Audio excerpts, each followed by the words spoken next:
Magandang gabi sa inyong lahat, mga minamahal naming tagapakinig at maligayang pagbabalik sa ating channel, ang Puso at Diwa Audio Drama. Sa bawat kwentong ating binubuklat, may mga aral tayong natutuklasan.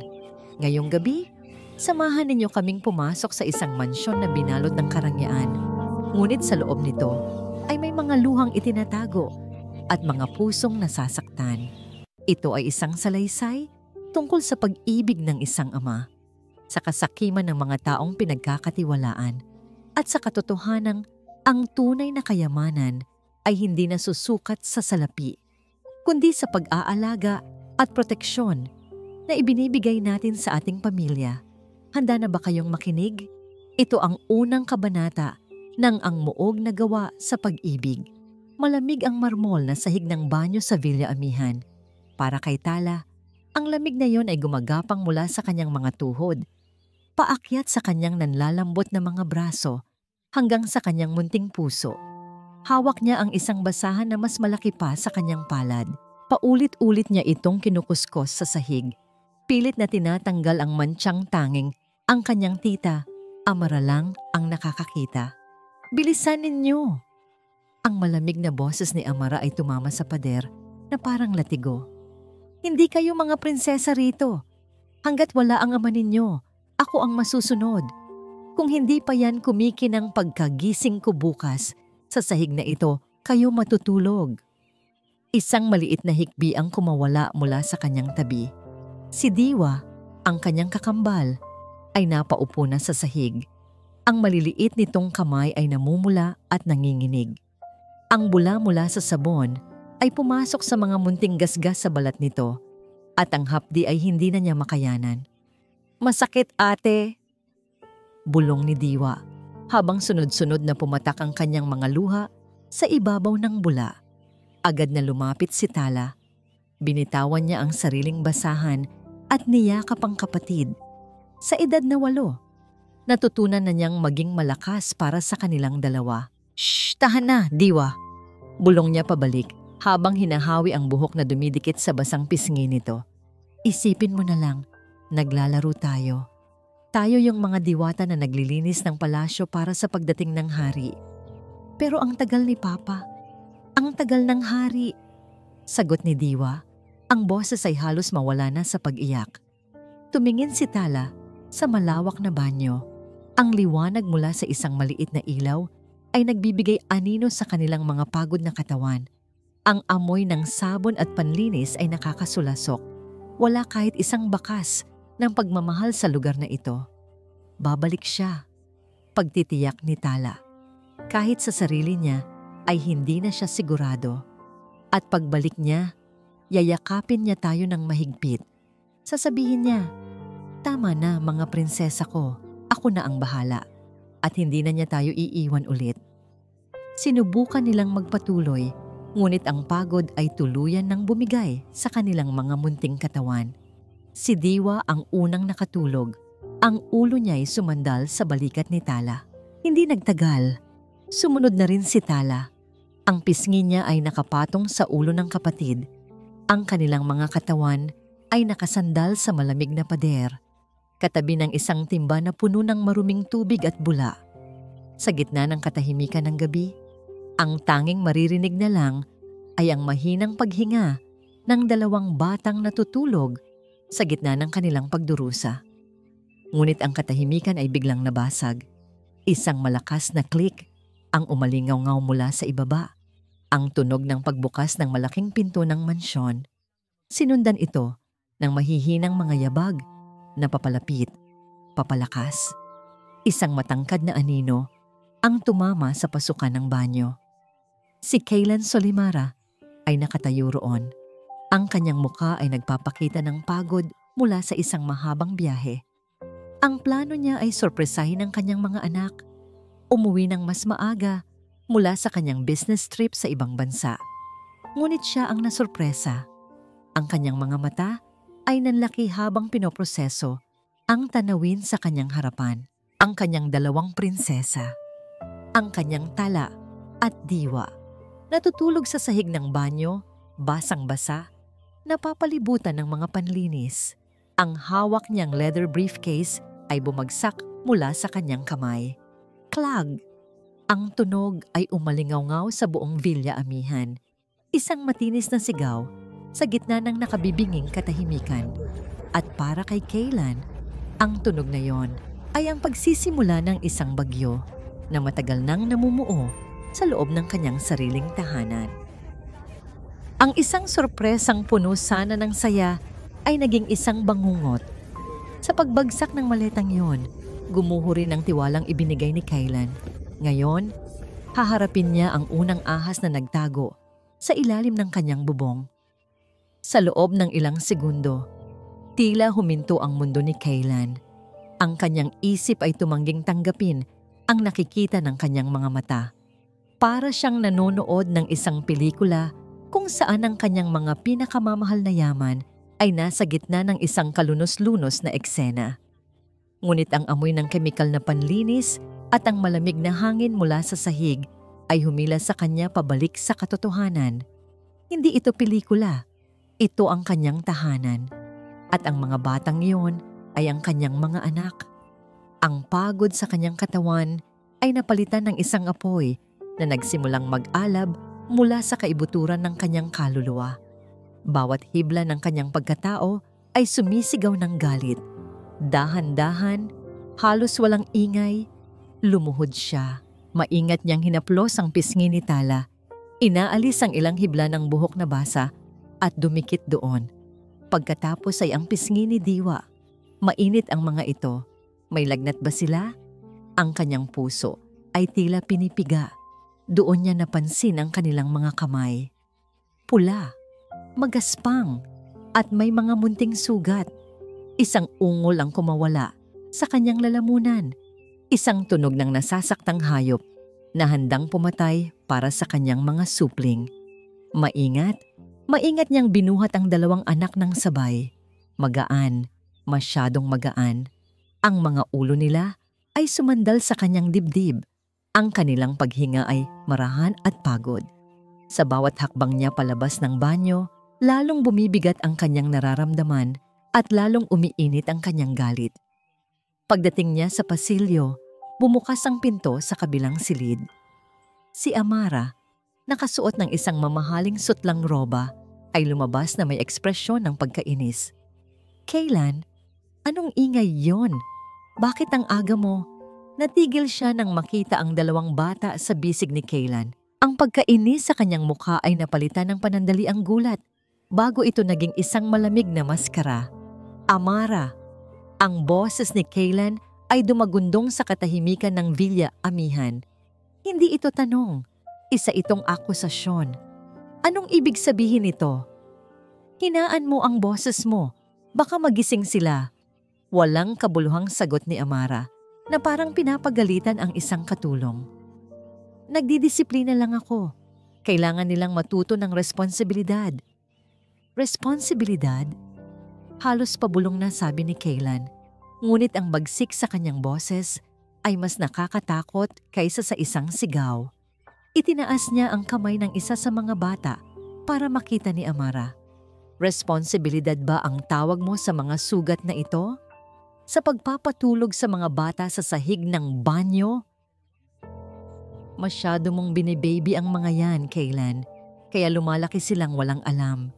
Doon na sumabog si Kaylan. Wala kang karapatan. Hindi mo sila anak. Ang trabaho mo lang ay alagaan sila. Hindi pahirapan. Isang mapait na tawa ang kumawala sa mga labi ni Amara. Ang kanyang pagkukunwari ay tuluyan ng gumuho at lumabas ang tunay na halimaw sa kanyang pagkatao. Alagaan? Akala mo ba, yun lang ang gusto ko? Habang ikaw ay nagpapakasaya sa pagpapalago ng imperyo mo, ako ang naiwan dito. Ako ang nagtiis sa anino ng kapatid ko, kahit noong nabubuhay pa siya. Anong sinasabi mo? Naguguluhang tanong ni Kaylan. Ang kapatid kong perpekto, sigaw ni Amara. Ang kanyang mga mata ay nag-aapoy sa inggit. Inagaw niya ang lahat sa akin, pati ikaw. Akala mo ba minahal ka niya talaga? Ginawa ka lang niyang pangarap para makaalis sa hirap. Ako, Ako dapat ang nasa posisyon niya. Ang bawat salita ay isang saksak sa puso ni Kaylan. Hindi lamang ang kanyang mga anak ang sinaktan ng babaeng ito, kundi pati ang alaala ng kanyang yumaong asawa. Umalis ka. Mahinahon, ngunit may bigat na utos ni Kaylan. Ano? Sabi ko, umalis ka. Sigaw niya. Hinakbang niya ang distansya sa pagitan nila at hinawakan ng mahigpit ang braso ni Amara. Hinila niya ito. Walang pakialam sa mga protesta nito. Wala kang karapatang palayasin ako. Saan ako pupunta? Sa impyerno. Wala akong pakialam. Kinaladkad niya si Amara pababa sa engrandeng hagdanan, sa malawak na sala at patungo sa pinto. Binuksan niya ito at walang awang itinulak ang babae palabas sa malamig na gabi. Layas, at wag na huwag ka nang magpapakita pa sa akin o sa mga anak ko. Napasubsob si Amara sa labas. Mula sa sahig, tumingala siya kay Kaylan. Hindi na may takot, kundi may purong kamandag sa kanyang mga mata.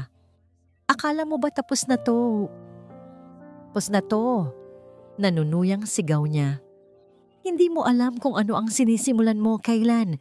Mag-ingat ka. Hindi lang ako ang ahas sa pamamahay mo. Bago pa man makasagot si Kaylan, malakas niyang isinara ang pinto. Blag! Ang tunog ay nagpagising sa dalawang bata sa kanyang bisig.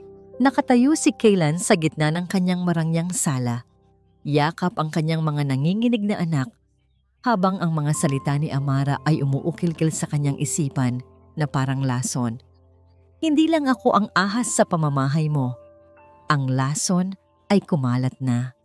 At habang si Kaylan ay abala sa paghilom ng mga sugat ng nakaraan, ang anino ng paghihiganti ay nagsisimula ng kumilos sa dilim, naghahanda para sa susunod na pag-atake.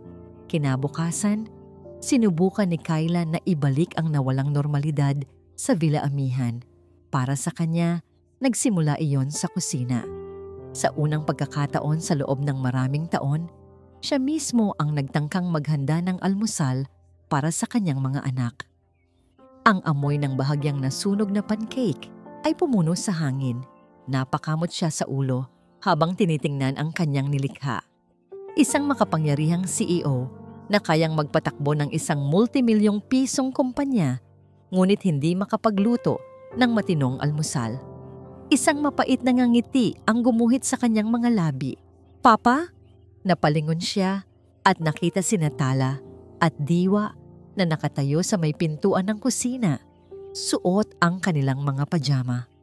Ang kanilang mga mata ay malaki at maingat na parang hindi sila sigurado kung paano lalapit sa sarili nilang ama. Ang dati nilang masiglang pagbati ay napalitan ng isang maingat na katahimikan. Nasaktan si Kaylan sa tanawing iyon. Gaano katagal na ba siyang naging isang estranghero sa sarili niyang pamamahay? Halika kayo, mga prinsesa ko, sabi niya sa pinakamalambing na boses na kaya niya. Sinubukan kong ipagluto kayo. Pasensya na kung medyo sunog. Dahan-dahan silang lumapit. Umupo sila sa hapagkainan. Ang kanilang mga mata ay nakasunod sa bawat kilos niya. Nang ilapag niya ang mga plato sa kanilang harapan, nakita niya si Diwa na bahagyang napaatras nang bigla niyang igalaw ang kamay. Isang matalim na kirot ang tumusok sa puso ni Kaylan. Ang takot na yon, hindi yon para sa kanya, kundi isang sugat na iniwan ni Amara. Paano niya hihilumin ang mga sugat na hindi niya man lang nakitang ginawa? Sa buong umaga, ginawa niya ang lahat para ibalik ang kanilang tiwala. Ngunit ang bawat tawa nila ay tila pilit, ang bawat ngiti ay hindi umaabot sa kanilang mga mata. May isang pader na nakapagitan sa kanila. Isang pader na itinayo ng kanyang pagkawala Samantala, sa isang pribadong silid, sa isang mamahaling bar sa kabilang dako ng lungsod, ang pader ay gawa sa usok ng sigarilyo at mamahaling alak. Inutil siya. Hinayaan niya akong magmukhang kaawa-awa. Galit na sabi ni Amara habang nilalagok ang kanyang baso ng brandy. Ang kanyang ayos ay magulo at ang kanyang mga mata ay namumula sa galit at pag-iyak. Sa tapat niya, isang lalaki ang kalmadong nakaupo, si Lakan Halcon. Nakasuot siya ng isang perpektong plantsadong suit, ang kanyang buhok ay makintab, at ang kanyang mga mata ay matalas na parang isang agila. Walang bakas ng awa sa kanyang muka. Emosyon, iyan ang kahinaan niya. Malamig na sabi ni Lakan, habang umiikot ang yelo sa kanyang baso. At iyan din ang kahinaan mo, Amra. Ang pagpapaalis sa iyo ay hindi isang pagkatalo. Isa itong kinakailangang sakripisyo. Sakripisyo? Nanunuyang tanong ni Amara. Inilapag ni Lakan ang isang makapal na sobre sa mesa. Sapat na ba yan para punasan ang iyong mga luha? Sinilip ni Amara ang laman ng sobre. Isang malaking halaga ng pera. Napalunok siya. Ano ang susunod na plano? Simple lang, sabi ni Lakan habang sumisandal sa kanyang upuan. Nawalan siya ng tiwala sa pamilya, kaya ngayon hahanap siya ng tiwala sa labas at doon papasok ang ating alas. Ibinigay niya ang isang senyas. Mula sa madilim na sulok ng silid, isang babae ang lumakad patungo sa liwanag. Siya si Silayan Umaga. Maganda, matalino, at may isang ngiting kayang manlinlang ng kahit sino. Tahimik siyang umupo sa tabi ni Lakan. Ang kanyang presensya ay nagpapahiwatig ng panganib at kapangyarihan. Si Silayan ang magiging bagong kakampi ni Kaylan, pagpapatuloy ni Lakan. Siya ang mag-aalok ng tulong. Siya ang magiging balikat na sasandalan niya. At habang abala si Kaylan sa pagiging ama, unti-unti nating sasakalin ang kanyang kumpanya mula sa loob. Tinitigan ni Amara si Silayan ng may pagdududa. Ngumiti lang si Silayan, isang ngiting misteryoso at hindi mabasa. He's emotionally vulnerable, sabi ni Silayan. Ang kanyang boses ay malinaw at matalas. Now is the perfect time to strike. Sa Villa Amihan, sa wakas ay narinig ni Kaylan ang isang tunay na halakhak mula kay Diwa nang magkunwari siyang nadulas sa sahig. Ngumiti si Tala. Sa sandaling iyon, naramdaman ni Kaylan ang isang sinag ng pag-asa. Marahil, kaya pa niyang ayusin ang lahat. Sa gitna ng kanilang munting kasiyahan, biglang tumunog ang kanyang telepono. Isang pangalan ang lumitaw sa screen, ang kanyang executive assistant. Sir? Sabi ng nanginginig na boses sa kabilang linya. Sir Kaylan? May problema po tayo. Malaking problema. Nawala ang nangiti sa mukha ni Kaylan. Anong nangyari? Ang Horizon Group. Bigla po nilang binawi ang partnership deal. Walang malinaw na dahilan. Sila po ang pinakamalaki nating investor. Sir, paano po to? Nabitawan ni Kaylan ang telepono. Tumama ito sa sahig nang walang tunog sa ibabaw ng makapal na alpombra. Nakatitig siya sa kawalan, habang ang tawa ng kanyang mga anak ay unti-unting humina sa kanyang pandinig. Ang mga salita ni Amara ay bumalik sa kanya na parang isang sumpa. Hindi lang ako ang ahas sa pamamahay mo. Nagsimula na ang tunay na laban. At hindi niya namalayan, ang kalaban ay mas malapit kaysa sa kanyang inaakala. Kapag ang isang puno ay nagsimulang mabuwal, dito lumalabas ang mga anay na matagal nang nag-aabang. Ngunit ang pinakapanganib sa lahat ay ang anay na nagkukunwaring gamot, nag-aalok ng lunas habang unti-unting sinisira ang pundasyon. Ang bawat sulok ng opisina ni Kaylan ay sumisigaw ng kapangyarihan. Mga pader na salamin na tanawang buong lungsod, isang malaking mesa na gawa sa mahogany, at mga parangal na nakahilera sa isang estante. Ngunit sa sandaling iyon, ang lahat ng iyon ay tila walang halaga. Nakatayo si Kaylan sa harap ng salamin. Ang kanyang mga kamay ay nasa bulsa. Ang kanyang isip ay isang magulong digmaan. Ang bawat segundo na ginugugol niya sa opisina ay tila isang segundong ninanakaw mula sa kanyang mga anak. Ngunit ang bawat segundong wala siya sa opisina ay isang pagkakataon para sa kung sino man ang nasa likod ng pag-atake na ito na lalong sirain ang lahat ng kanyang pinaghirapan. Isang katok sa pinto ang pumutol sa kanyang pag-iisip. Sir Kaylan, pumasok si Silayan Umaga, ang head ng kanilang risk management department. Palagi siyang kahanga-hanga, matalino, kalmado, at laging isang hakbang sa unahan. Ngunit ngayon, may kakaibang intensidad sa kanyang mga mata. Silayan, anong maipaglilingkod ko sa'yo? Tanong ni Kaylan, sinisikap na itago ang pagod sa kanyang boses. Ako po dapat ang magtanong niyan sa inyo, sir. Diretsong sagot ni Silayan. Naglakad siya palapit sa mesa at inilatag ang isang tablet. I spent all night analyzing the data trail from Horizon Group's withdrawal. Hindi po ito simpleng business decision. Isa po itong coordinated attack. Napakunot ang noo ni Kaylan. Sa screen, ipinakita ni Silayan ang isang komplikadong diagram ng mga digital na transaksyon at mga naka-encrypt na komunikasyon na kanyang na-trace. Ang nag-udyok sa Horizon na umalis ay isang peking impormasyon na ipinakalat tungkol sa stability ng Solimara Innovations. Paliwanag niya, ang impormasyon ay idinaan sa isang paraan na halos imposibleng matrace. Hindi ito gawa ng isang ordinaryong hacker. Galing ito sa loob, sir. O galing sa isang taong alam na alam ang bawat galaw natin. Ang kanyang pagsusuri ay napakatalino. Ito ang eksaktong bagay na kailangan ni Kaylan. Hindi awa, kundi solusyon. Sa unang pagkakataon, sa loob ng 24 na oras, naramdaman niyang mayroon siyang kakampi. Habang nagpapaliwanag si Silayan, napatingin siya sa isang picture frame sa mesa ni Kaylan. Isang larawan ni Natala at Diwa na masayang nakangiti. Ang profesional na tono ni Silayan ay biglang lumambot. Sir, alam ko pong masama ang timing at pasensya na po sa pagiging prangka. Pero narinig ko po ang nangyari kay Ma'am Amara. Mahinang sabi niya. Ang team ko na po ang bahala sa initial investigation.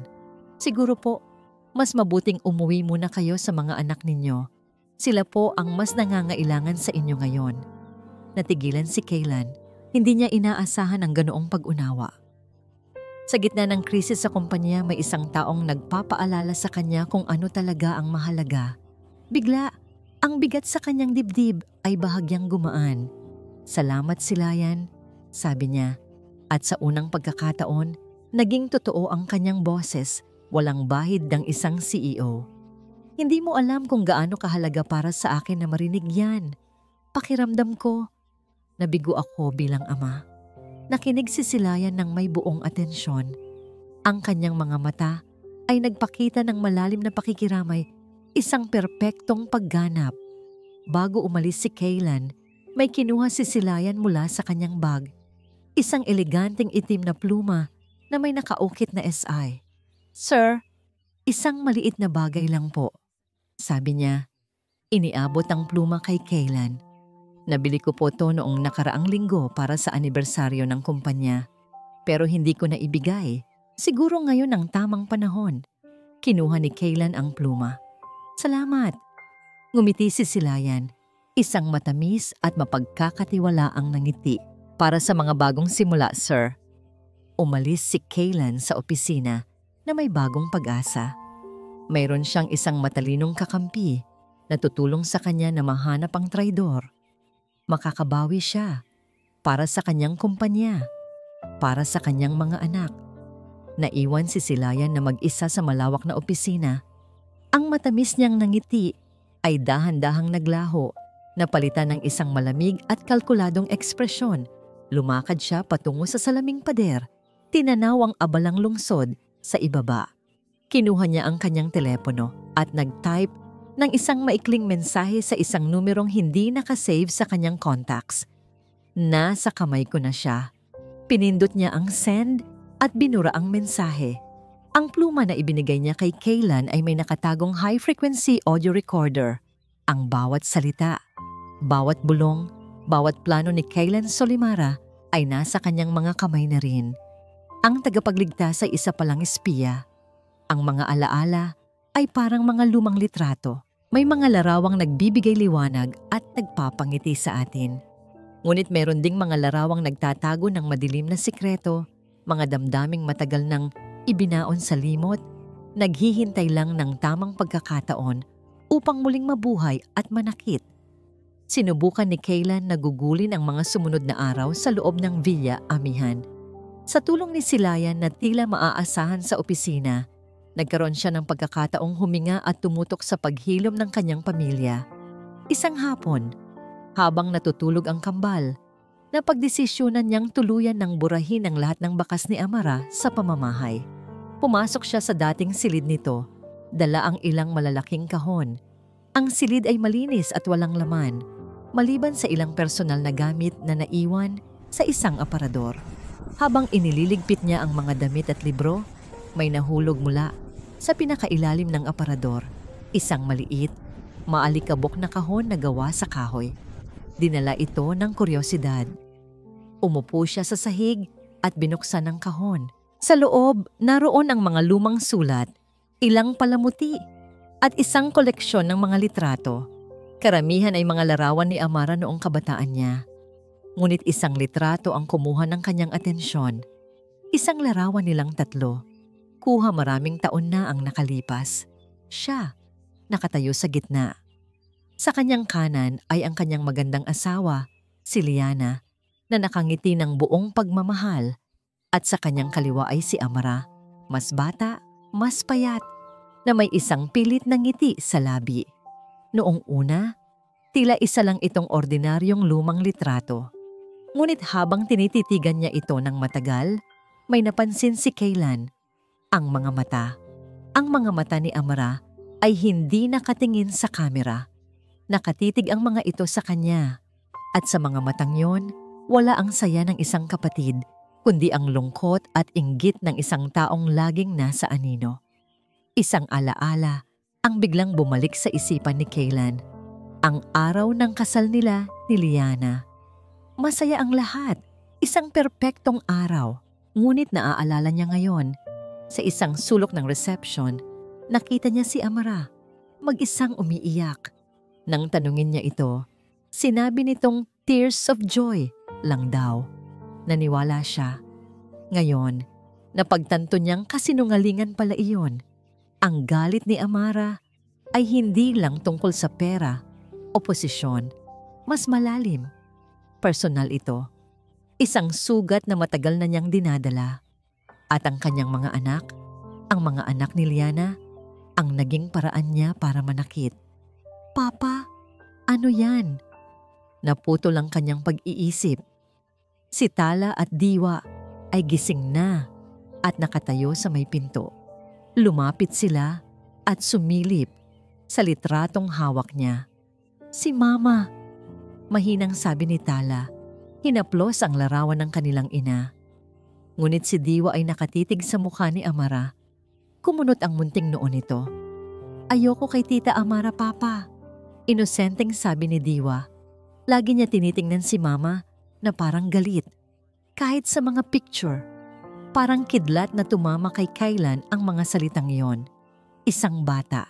Isang bata ang nakakita sa bagay na hindi niya kailanman pinansin.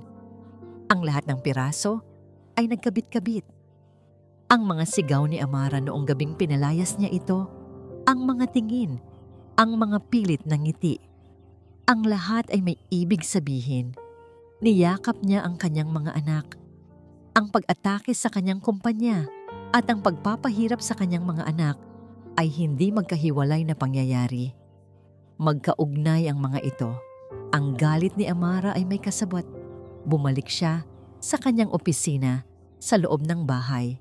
Dala-dala ang bagong bigat sa kanyang dibdib. Binuksan niya ang kanyang laptop para i-check ang mga email. Isang bagong mensahe ang nasa pinakataas ng kanyang inbox, galing sa isang email address na binubuo ng mga letra at numero na walang kahulugan. Ang subject, pakinggan mo ang katotohanan. Kinabahan siya. Dahan-dahan niyang binuksan ang email. Walang nakasulat. Isang audio file lang ang naka-attach. Nag-alinlangan siya sandali bago niya isinaksak ang kanyang earphones at pinindot ang play. Nagsimula ito sa isang garalgal na tunog. Static. Pagkatapos ay isang boses. Ang boses ni Amara. Kailangan nating bilisan. Baka may mahalata na siya. Sinundan ito ng isa pang boses, isang boses ng lalaki na sadyang ginawang distorted at malalim, ngunit ang yabang sa tono ay hindi maitago. Huwag kang mag-alala, Amara. Ang lahat ay ayon sa plano.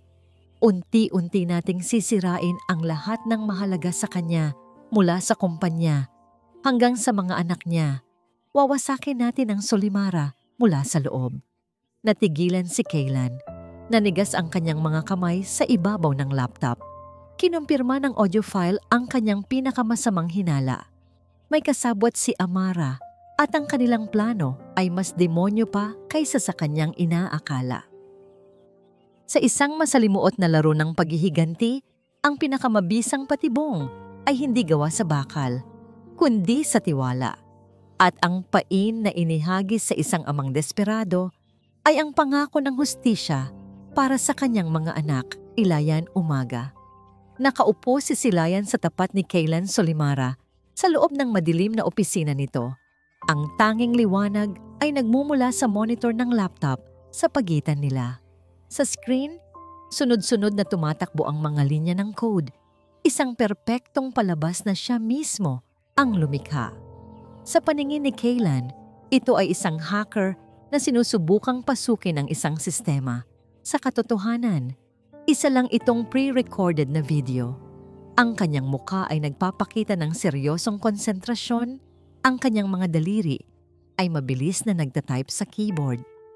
Ngunit sa loob-loob niya, isang malamig na kasiyahan ang gumagapang. Kaawa-awa, isip niya, habang pasulyap-sulyap sa lalaking nasa harapan niya. Napakadaling basahin. Ang pag-ibig sa pamilya ang siyang magiging sarili niyang lason. Ayan na, sabi niya. Ang kanyang boses ay puno ng pinigilang pananabik. Itinuro niya ang isang linya sa screen. Nakuha ko na. May magaganap na malaking money transfer mamayang gabi sa isang bodega sa Pantalan. Isang ghost account ang gagamitin. Ito na yon, Kaylan. Ito na ang pagkakataon nating mahuli kung sino man ang nasa likod nito. Nakatingin si Kaylan sa screen, ngunit ang kanyang isip ay malayo. Ang audio recording na ipinadala sa kanya ay paulit-ulit na tumutugtog sa kanyang ulo. Wawasakin natin ang Solimara mula sa loob. Masyadong delikado sila yan, sabi ni Kaylan. Ang pag-aalinlangan ay bakas sa kanyang boses. Paano kung patibong ito? Patibong nga ito. Hangal. Gusto sanang isagot ni Silayan. Ngunit sa halip, isang malungkot at puno ng pag-unawang ng ngiti ang ibinigay niya. Ito na ang sandali. Ang huling tulak. Naiintindihan ko ang takot mo, Kaylan. Malumanay niyang sabi. Lumapit siya ng bahagya na parang nagbabahagi ng isang sikreto. Pero isipin mo sina Tala at Diwa. Ang lalaki sa audio recording na yon, sinabi niyang sasaktan din niya sila. Hindi ito tungkol sa kumpanya lang. Tungkol na ito sa kaligtasan nila. Tumama ang kanyang mga salita. Nakita niya ang pagbabago sa mga mata ni Kaylan. Ang pag-aalinlangan ay napalitan ng determinasyon. Ang takot ay naging galit. Gawin mo to para sa kanila. Kaylan. Pagpapatuloy niya, bawat salita ay maingat na pinili. Para sa hustisya, para masigurado mong walang sino man ang muling mananakit sa kanila. Napakuyom si Kaylan ng kanyang mga kamao. Ang kanyang mga ugat sa leeg ay lumabas. Ito ang Kaylan na gusto nilang makita. Puno ng emosyon, padalos-dalos at bulat. Tumayo siya at tumingin sa labas ng bintana, sa mga ilaw ng syudad. Ang kanyang anino ay mahaba at malungkot. Anong kailangan kong gawin? Tanong niya. Ang kanyang boses ay matigas na parang bakal. Ngumiti si Silayan sa kanyang likuran. Isang nangiting hindi nakikita ni Kaylan. Game over. Ipinaliwanag niya ang plano. Isang plano na binuo ni Lakan Halcon. Pupunta si Kaylan sa bodega, mag-isa, para makipag-ugnayan sa kontak na magpapadala ng pera. Magdadala siya ng isang briefcase na naglalaman ng tracking device. Sa sandaling maganap ang transaksyon, papasok ang mga awtoridad. Ang hindi alam ni Kaylan, ang briefcase ay naglalaman ng marked money. Ang contact ay isang asset ng pulis at ang transaction ay isang illegal insider trading deal na ang lahat ng ebidensya ay magtuturo sa iisang tao. Sa kanya. Handa na ako, sabi ni Kaylan. Lumingon ito sa kanya. Ang kanyang mga mata ay nag-aapoy. Oras na para singilin sila. Tumango si Silayan. Ang kanyang mukha ay nagpapakita ng pekeng paghanga at suporta. Mag-iingat ka, Kaylan. Pinanood niya si Kaylan na maglakad palabas ng opisina. Isang lalaking naglalakad patungo sa sarili niyang pagkawasak. Sa paniniwalang siya ang bayani. Nang magsara ang pinto, huminga ng malalim si Silayan. Ang tensyon sa kanyang katawan ay napalitan ng isang malamig na tagumpay. Lumapit siya sa bintana at pinanood ang sasakyan ni Kaylan na papalayo sa parking lot. Oo, Kaylan. Bulong niya sa salamin. Ang kanyang hininga ay nag-iwan ng manipis na hamog. Oras na. Oras na para ikaw ang magbayad. Ang gabi ng pagtutuos ay dumating na. Ngunit sa isang laban na puno ng anino, ang inaakalang kalaban ay maaaring isa ring biktima. At ang pinagkakatiwalaang kakampi ay maaaring ang tunay na halimaw na nagkukubli sa dilim. Ang amoy ng kalawang at maalat na hangin ay sumalubong kay Kaylan pagbaba niya ng sasakyan. Ang bodega Trete Pabon sa pantalan ay lumana at kinakalawang. Ang tanging liwanag ay nagmumula sa isang nag-iisang poste ng ilaw sa di kalayuan. Tahimik ang paligid, maliban sa mahinang alon na humahampas sa mga haligi ng pantalan. Hawak niya ng mahigpit ang briefcase. Ang puso niya ay dumadagundong sa kanyang dibdib, isang halo ng takot at determinasyon. Para kinatala at diwa. Paulit-ulit niyang sinasabi sa kanyang isip. Sumunod siya sa mga instruksyon ni Silayan. Pumasok siya sa madilim na bodega. Sa gitna, isang lalaking nakatalikod ang naghihintay. Ikaw ba ang contact? Tanong ni Kaylan. Ang boses niya ay umalingaw-ngaw sa loob ng malawak na espasyo. Humarap ang lalaki. Hindi niya ito kilala. Ngumiti ito ng kakaiba. Ako nga. Dala mo ba ang package? Itinulak ni Kaylan ang briefcase sa sahig. Nandyan na lahat. Ngayon, sabihin mo sa akin, sino ang nag-utos sa'yo? Tumawa ang lalaki. Hindi mo na kailangang malaman. Sa sandaling iyon, malalakas na ilaw ang biglang sumilaw mula sa lahat ng direksyon. Mga sigawan. NBI, huwag kayong kikilos. Mula sa mga anino, nagsulputan ng mga armadong ahente. Napalibutan si Kaylan. Ang kanyang isip ay blanko. Anong nangyayari? Hindi ba't sila ang huhulihin? Isang ahente ang lumapit at dinampot ang briefcase. Binuksan niya ito at inilabas ang mga bundle ng pera. Market money. Positive. Anong ibig sabihin nito? Isa itong setup. Sigaw ni Kaylan. Hinahanap ng kanyang mga mata si Silayan. Umaasang ito ay bahagi ng plano. Ngunit wala siya. May karapatan kang manahimik, sabi ng ahente habang pinupusasan ang kanyang mga kamay sa likod. Kaylan Solimara, inaaresto ka namin sa salang insider trading at corporate sabotage. Habang kinaladkad siya palabas, ang kanyang mga mata ay puno ng pagkalito at pagkakanulo. Tinawag niya ang isang pangalan.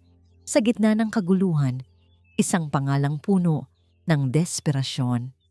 Silayan. Malayo sa ingay ng pantalan, sa isang tahimik at halos nakalimutang sementeryo, ang tanging maririnig ay ang pagpatak ng ambon sa mga payong at mga lapida. Nakatayo si Silayan umaga sa harap ng isang simpleng puntod. Ang pangalang nakaukit dito ay halos nabura na ng panahon, Antonio Ocampo. Ang kanyang ama, hindi siya nakasuot ng kanyang karaniwang corporate attire. Isang simpleng itim na bestida ang suot niya. Walang bakas ng pagkalkula sa kanyang mukha.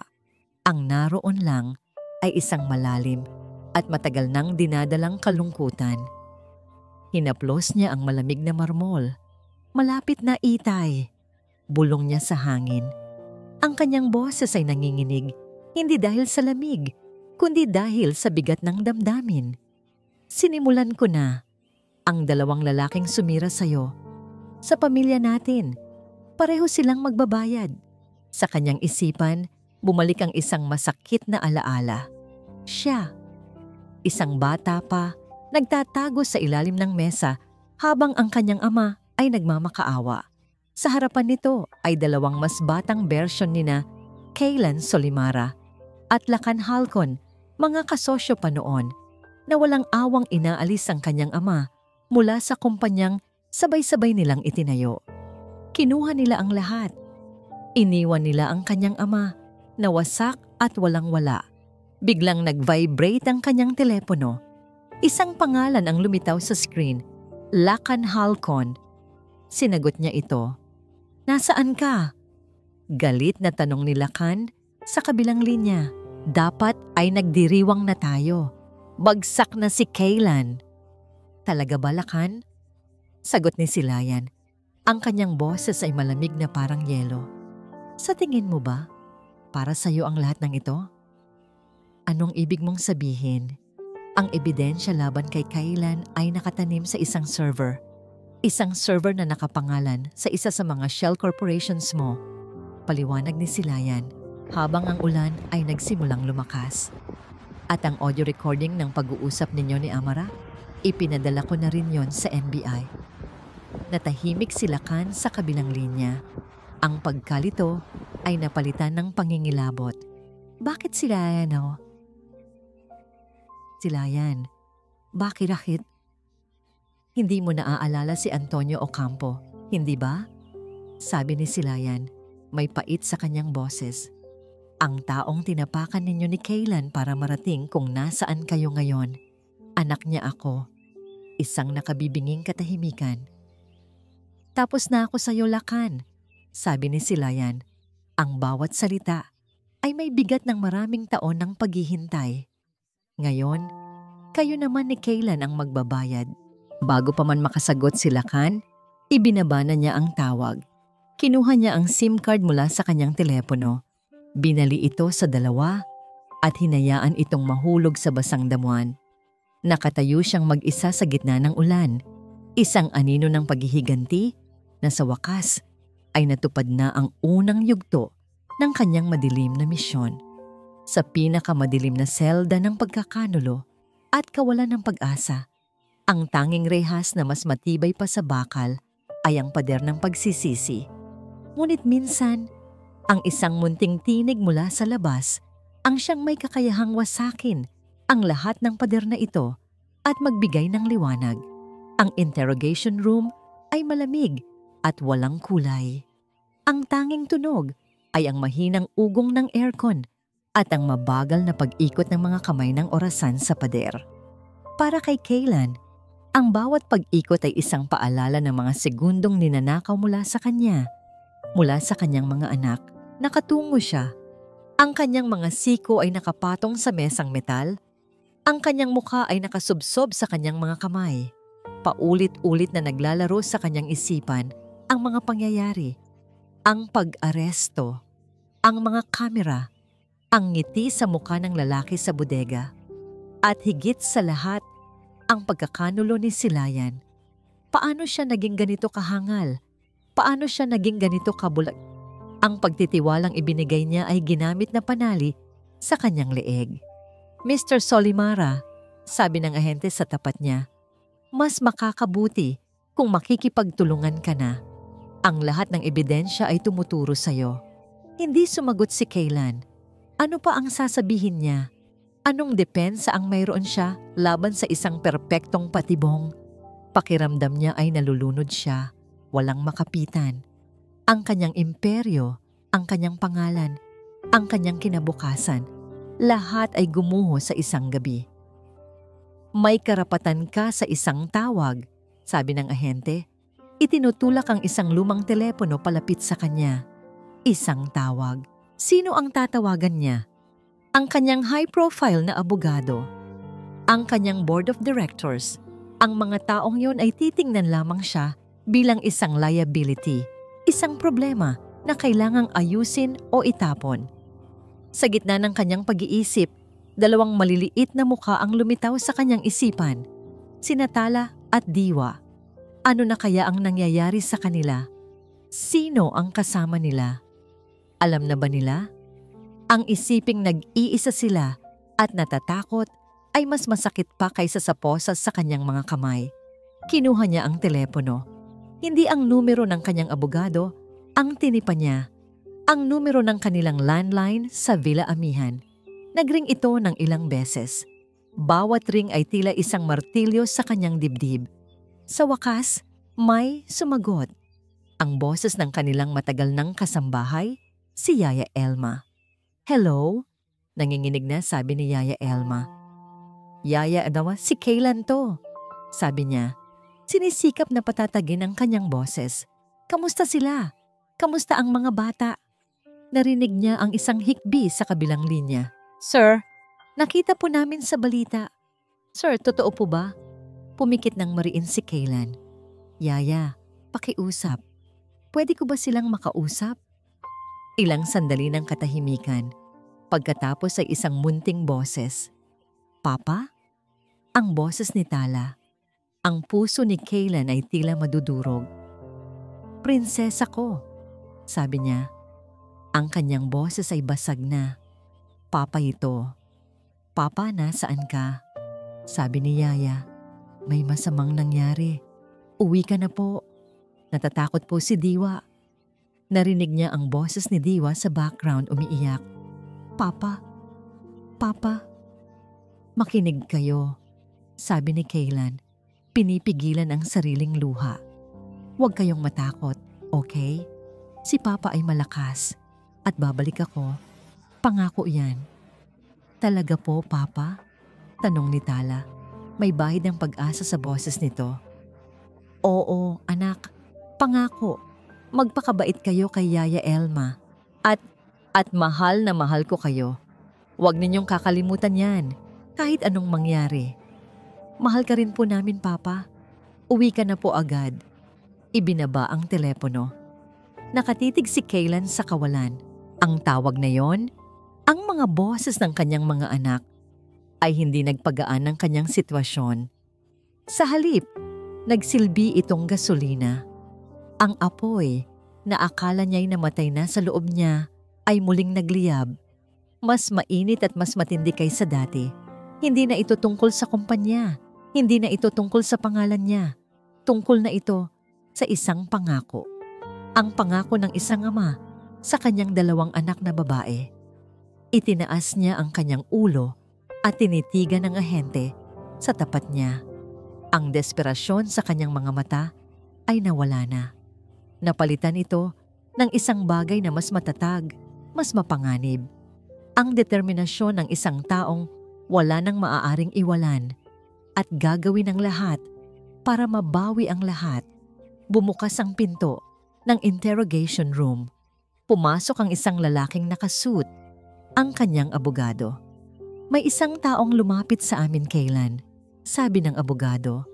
Ang kanyang mukha ay nagpapakita ng pagkalito at pag-asa. Isang hindi inaasahang testigo. May dala siyang ebidensya na maaring magpabago sa lahat ng ito. Sa laro ng chess, minsan ang isang pawn na inaakalang walang halaga ang siyang nagiging susi sa pagkapanalo. Sa mundo ng pagkakanulo, ang isang taong itinapon at minaliit ay maaaring ang maging sandata na sisira sa hari. Ang hindi inaasahang kakampi ay isang lalaking payat, nasa mid-40s at may mga matang puno ng takot. Si Marco, ang dating executive assistant ni Lacan Halcon. Nakaupo siya sa tapat ni Kaylan sa isang conference room sa NBI headquarters kasama ang kanilang mga abogado. Bakit? Ito ang unang tanong ni Kaylan. Bakit mo to ginagawa? Yumuko si Marco, pinaglaruan ang laylayan ng kanyang damit. Tinanggal niya ako. Pagkatapos ng 10 taon ng serbisyo, itinapon niya ako na parang basura dahil lang sa isang maliit na pagkakamali. Mahinang sabi ni Marco. Pero hindi lang yon. Narinig ko siya, Sir Kaylan. Narinig ko ang mga plano niya. Ang paggamit niya kay Ma'am Amara, ang pag-setup niya sa inyo, at ang pag-uusap nila tungkol sa mga anak ninyo. May hangganan ang lahat. Hindi ko kayang isikmura yon. Inilapag ni Marco ang isang flash drive sa mesa. Nandyan lahat. Mga kopya ng email, mga audio recording ng mga tawag na lihim kong ni-record. Ebidensya na sila Kan Halcon ang utak ng lahat. Tinitigan ni Kaylan ang flash drive. Isang maliit na bagay na naglalaman ng kanyang kalayaan. Ngunit alam niyang hindi pa tapos ang laban. Ang ebidensya ni Marco ay sapat para linisin ang pangalan niya laban kay Lakan. Pero paano si Silayan? Ang multo ng pagkakanulo ni Silayan ay mas masakit pa. Walang ebidensya si Marco laban sa kanya. Tuso si Silayan. Nagtrabaho siya sa anino. Salamat sa testimonya ni Marco. Si Kaylan ay pinakawalan at inilagay sa ilalim ng protective custody habang iniimbestigahan ang mga bagong ebidensya. Ang una niyang ginawa ay umuwi. Ang sandaling makita niya si Natala at Diwa na tumatakbo palapit sa kanya sa engranding pasukan ng Villa Amihan ay isang sandaling hinding-hindi niya malilimutan. Niyakap niya sila ng mahigpit. Nilanghap ang amoy ng kanilang buhok at ipinangako sa sarili na hinding-hindi na niya hahayaang may mangyaring masama sa kanila. Nang gabing iyon, pagkatapos niyang siguraduhing mahimbing ng natutulog ang kambal, pumasok siya sa kanyang home office. Ngunit hindi ang laptop niya ang binuksan niya. Lumuhod siya sa harap ng isang mababang kabinet na gawa sa kahoy sa isang sulok, isang kabinet na laging nakakandado. Kinuha niya ang isang maliit na susi mula sa kanyang pitaka at binuksan ito. Ang amoy ng lumang papel ay sumalubong sa kanya. Sa loob, naroon ang isang folder na may markang Ocampo and Halcon Acquisition. Confidential. Ito ang kanyang demonyo. Ang isang piraso ng kanyang nakaraan na pilit niyang ibinaon at kinalimutan. Inilabas niya ang mga dokumento at inilatag sa kanyang mesa. Mga lumang kontrata, mga legal na kasunduan at mga sulat. Nandoon ang pangalan ng ama ni Silayan, si Antonio Ocampo. At nandoon ang lahat ng detalye kung paano nila, siya at si Lakan, ginamit ang mga legal na butas para unti-unting tanggalan ng kapangyarihan si Antonio sa sarili nitong kumpanya hanggang sa wala na itong pagpipilian kundi ang ibenta ang kanyang shares sa napakababang halaga. Bata pa sila noon, gutom sa tagumpay at handang gawin ang lahat para umangat. Legal ang ginawa nila pero hindi makatarungan. Iyon ang naging pundasyon ng Solimara Innovations at Halcon Industries, isang pundasyon na binuo sa pagkawasak ng ibang tao. Ngayon, naiintindihan na niya ang lahat. Ang galit ni Lakan ay nag-ugat sa kanilang nakaraan. Ang paghihiganti ni Silayan ay may dahilan. Hindi nito ginagawang tama ang kanilang mga ginawa.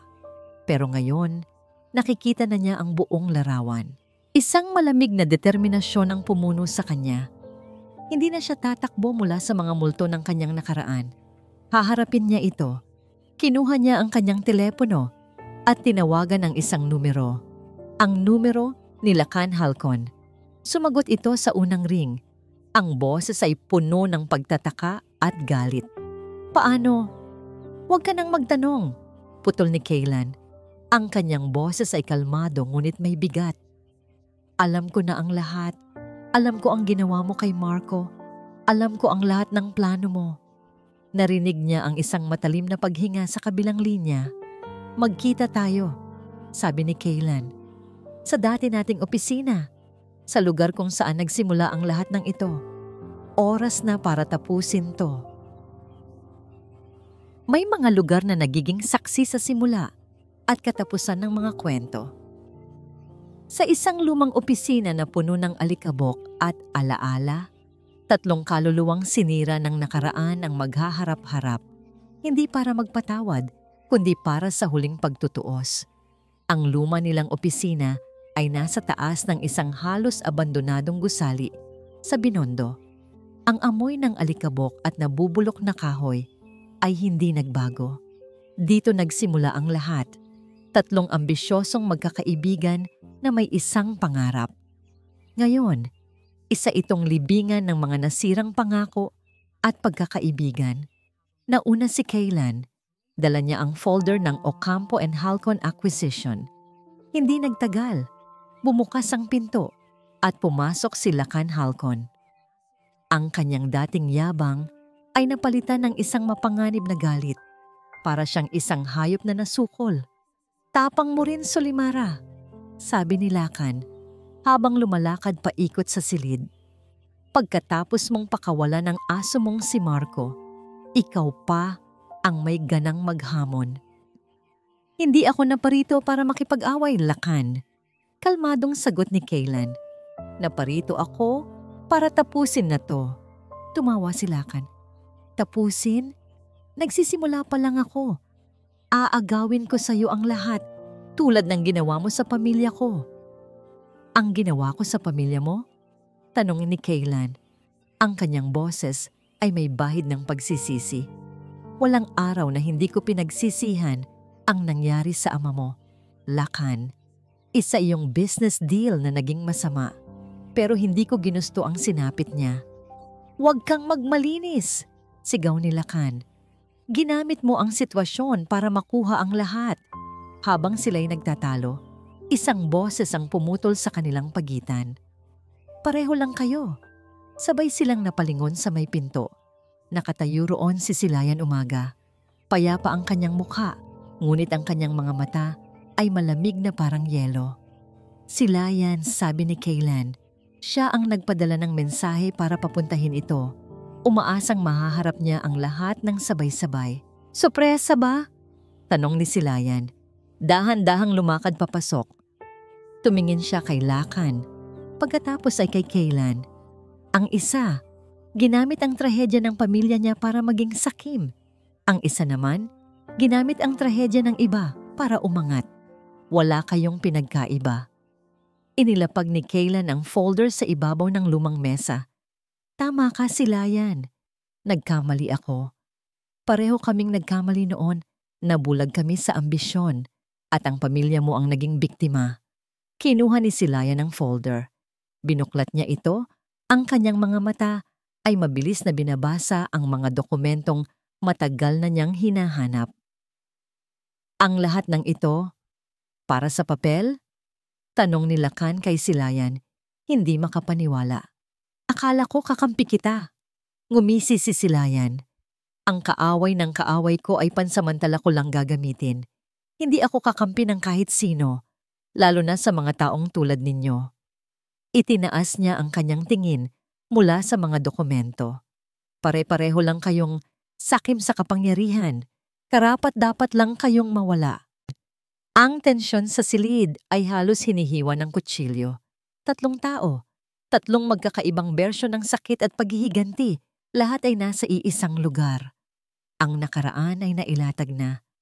Ngunit bago pa man may makapagsalita tungkol sa hinaharap, isang malakas na kalabog ang narinig nila. Bumukas ng malakas ang pinto. Nakatayo roon si Amara Lagdameo. Magulo ang kanyang buhok. Nanlalalim ang kanyang mga mata at mayroon siyang hawak na isang matulis na piraso ng bubog mula sa isang basag na bote. Ang kanyang mga mata ay nakatutok lamang sa isang tao, kay Kaylan. "Ikaw?" sabi niya. Ang kanyang boses ay nanginginig at puno ng kamandag. "Ikaw ang may kasalanan ng lahat. Kung hindi ka dumating sa buhay namin, masaya pa sana kami ng kapatid ko. Sinira mo ang lahat." Biglang nagbago ang sitwasyon. Hindi na ito isang pagtutuos ng isip. Ito ay naging isang laban para sa buhay. Kapag ang galit ay umabot na sa sukdulan, nawawala ang rason at ang tanging naiiwan ay ang pagnanasang manakit sa isang iglap. Ang mga plano ay nabubura at ang tadhana na mismo ang gumuguhit ng huling linya. Kaylan. Ang unang pumasok sa isip ni Kaylan ay hindi ang sarili niyang kaligtasan, kundi ang kanyang mga anak. Kung may mangyari sa kanya, ano ang kahihinatnan ni Natala at Diwa?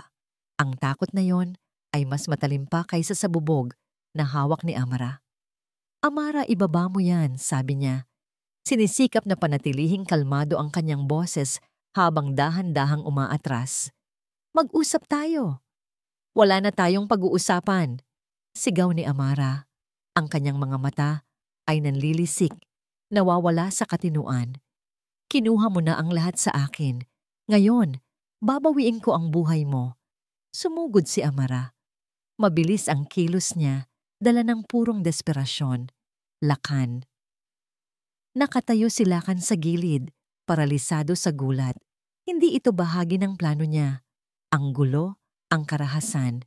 Hindi ito ang kanyang estilo. Ang kanyang digmaan ay nilalabanan sa boardroom, hindi sa ganitong paraan.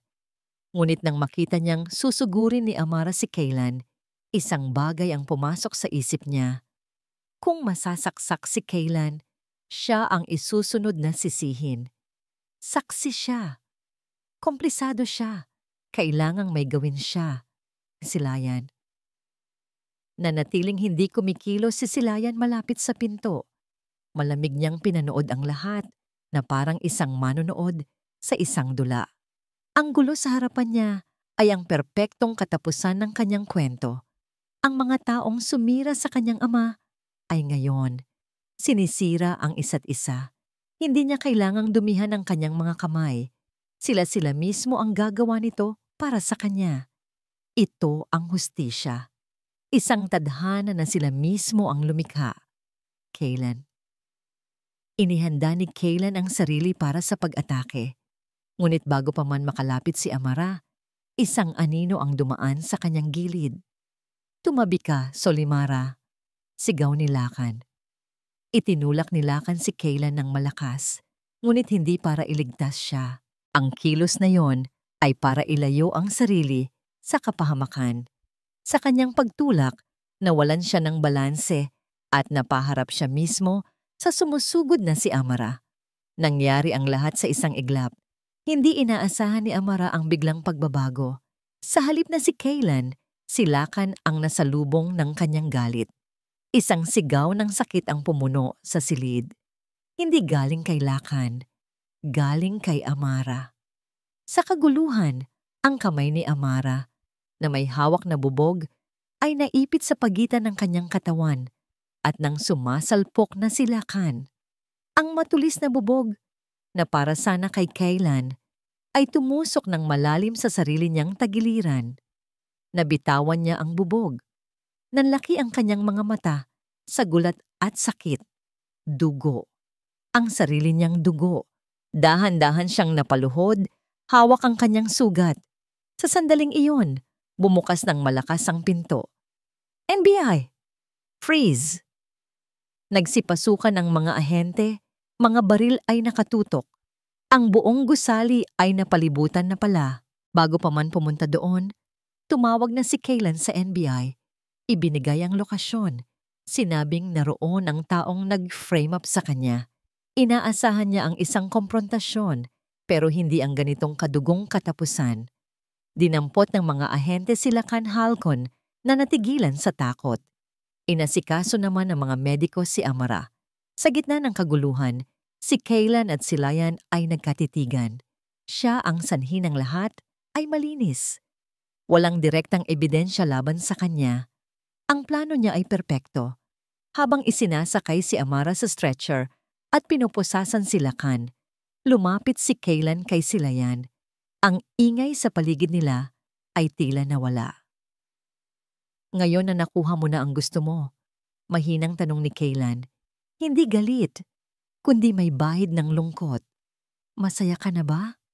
Tinitigan siya ni Silayan. Ang kanyang malamig na panlabas ay bahagyang gumuho. Sa kanyang mga mata, sa isang saglit lang, nakita ni Kaylan hindi ang isang halimaw, kundi ang isang batang babae na nawalan ng lahat. Hindi siya sumagot. Tumalikod lang siya at dahan-dahang naglakad paalis. Nawawala sa gitna ng mga pulis at ahente na abala sa kanilang trabaho. Pagkatapos ng bawat bagyo, laging sumisikat ang araw. Para sa mga nasaktan, ito ang simula ng paghihilom. Para sa mga nagkamali, ito ang pagkakataon para magbago. At para sa isang amang halos mawalan ng lahat, ito ang pagkatuka sa kung ano ang tunay na mahalaga. Ilang linggo na ang nakalipas. Sa loob ng malaking boardroom ng Solimara Innovations, ang hangin ay puno ng tensyon. Lahat ng miyembro ng board ay nakatingin kay Kaylan. Hinihintay ang kanyang susunod na hakbang para iligtas ang kumpanya mula sa pinsalang idinulot ng iskandalo. Ngunit ang Kaylan na nakatayo sa harapan nila ngayon ay iba na. Ang dati matigas na ekspresyon ay napalitan ng isang payapang determinasyon.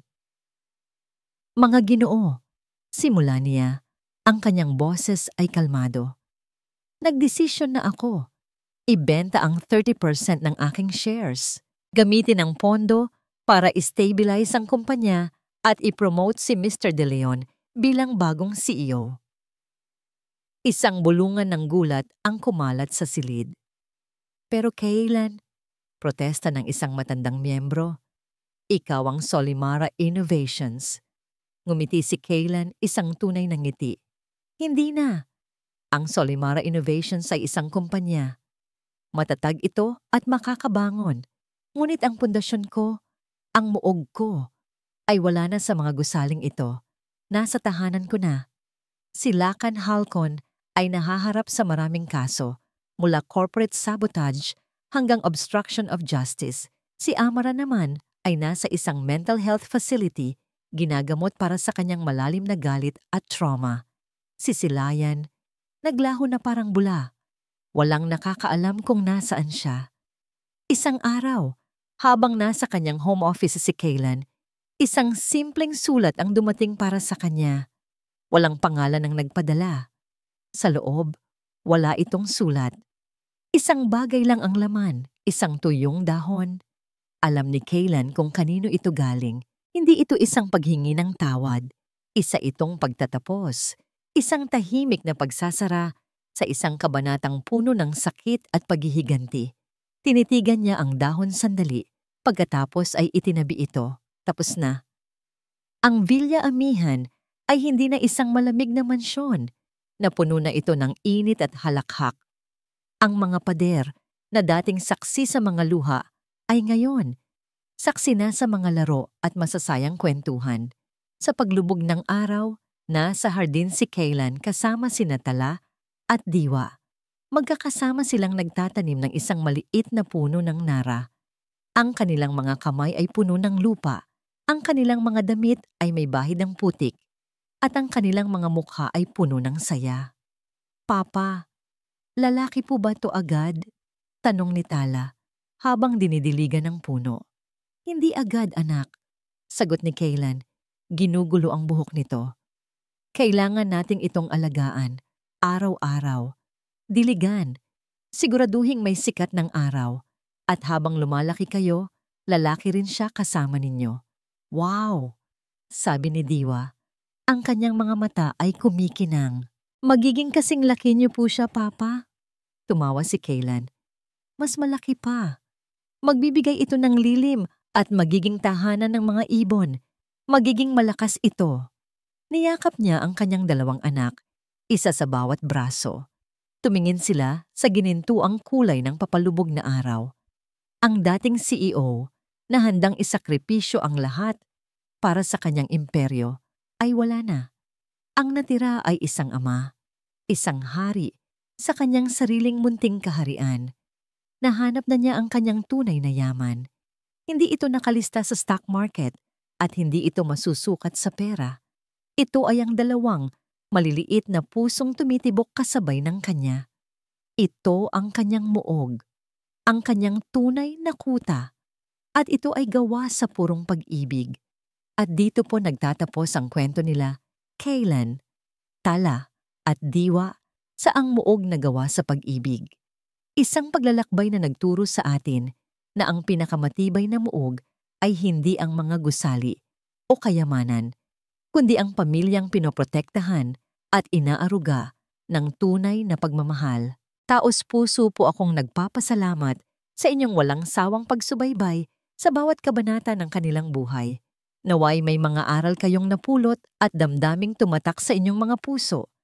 Ano po ang pinakapaborito ninyong eksena? O ang aral na pinakatumatak sa inyo? I-comment nyo lang po sa ibaba dahil nasasabik kaming basahin ang inyong mga saloobin. Kung nagustuhan nyo ang kwentong ito, isang pindot lang po sa like button. I-share sa inyong mga kaibigan at kapamilya. At huwag kalimutang mag-subscribe sa ating channel, Ang Puso at Diwa Audio Drama, para sa mas marami pang mga kwentong aantig sa ating mga puso. Muli, ako po ang inyong lingkod, nag-iiwan ng isang paalala. Ang bawat puso ay may sariling kwento at ang bawat kwento ay may aral na naghihintay. Maraming salamat po at hanggang sa muli.